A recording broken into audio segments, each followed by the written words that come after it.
Hello everybody, Maven here, and get ready for one of the new best burst DPS strats in Destiny 2 coming either next week or in 2 weeks when the Solstice of Heroes event launches. Because the crowning Duologue rocket launcher is returning, and it's going to be the first rocket launcher ever to get Grave Robber, which is a perk that just got an overhaul, so now when you deal damage with the powered melee, it auto-reloads the weapon, and conveniently it can pair this perk along with Bait and Switch, arguably the strongest DPS perk in the entire game. And with these two things in mind, there is a build that can really take advantage of these things and put out a ton of burst damage. Now obviously at the time I'm recording this video, at the time this video is out, the rocket launcher is not even out yet, but with a little bit of video editing, we can simulate what it would be like. So let's get to it. Hope you enjoy. So here's the perks you can get on the new crowning Duologue. This thing is going to be an absolute monster of a rocket launcher. It has so many good rolls,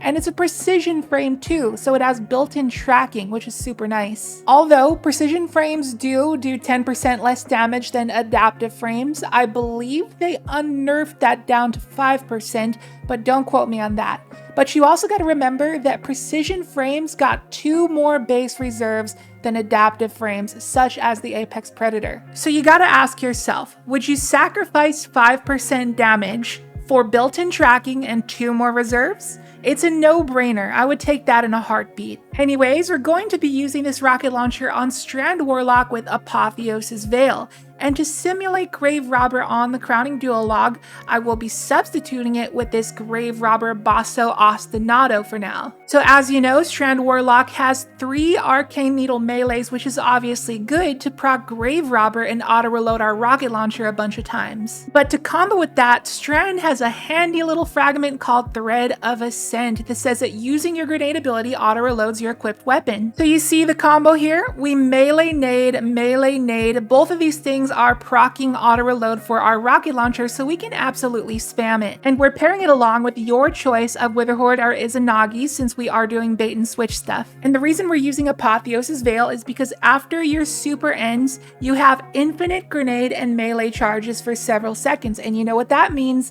More rocket spam. So we're going to go over to Pharizia, the ogre boss of Grasp of Avarice here, to simulate what that would look like. And I'm going to edit in a rocket clip on the bottom right so you can use your imagination as to what it would look like.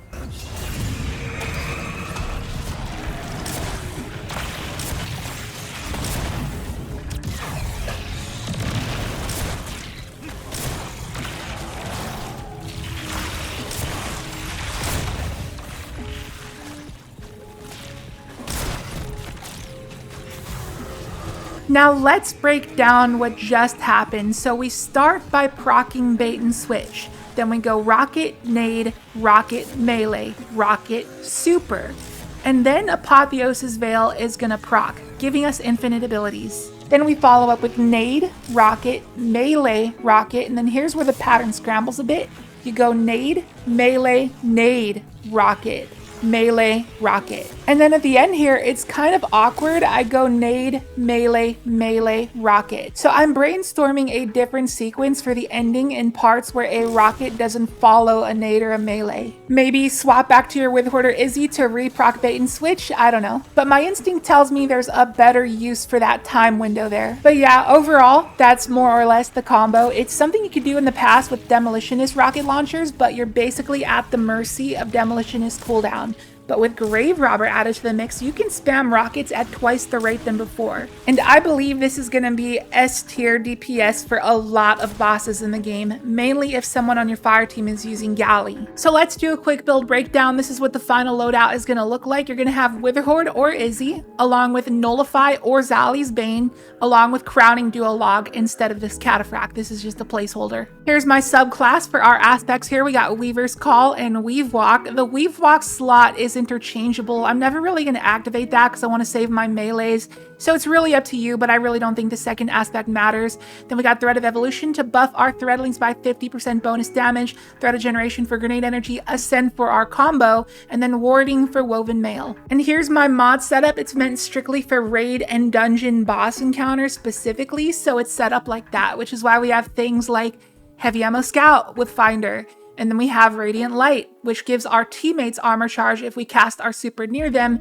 since it's a boss encounter that's always going to happen. And then we have Double Reserve, so our crowning Duologue can hold 10 rockets, along with triple Strand weapon surge with time dilation for that. And then we have Bomber, we got a resist that you can change out depending on what encounter you're on.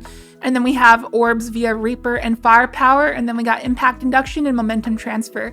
These two glove mods aren't super necessary. If you don't like these, you can just run a loader along with Fastball to make your threadling nades go further. And for our stat distribution here, I recommend prioritizing 100 Resilience and Discipline, and then make sure to maintain a minimum of tier 3 intellect and tier 2 strength and dump the rest into recovery. And that's going to do it for the build. As always, I will leave a dim loadout link to the build down below in the description and also the pinned comment if you'd like to give it a try. And if you got any buddies who are Warlock mains, I'd appreciate if you share the video with them. I'm sure they'd find it useful. So let me know what you think about this DPS strat in the comments. Does it suck or is it 201 IQ? Either way, I highly recommend farming the heck out of the crowning Duologue when it comes out in a week or two, because it's definitely worth it. It gets so many good rolls. And that's going to do it for this one. Thank you so much for watching. I hope you enjoyed. And if you're new here, please consider subscribing. Would love to have you here on this journey to 100K. And with that, I'll catch you in the next video. See you later.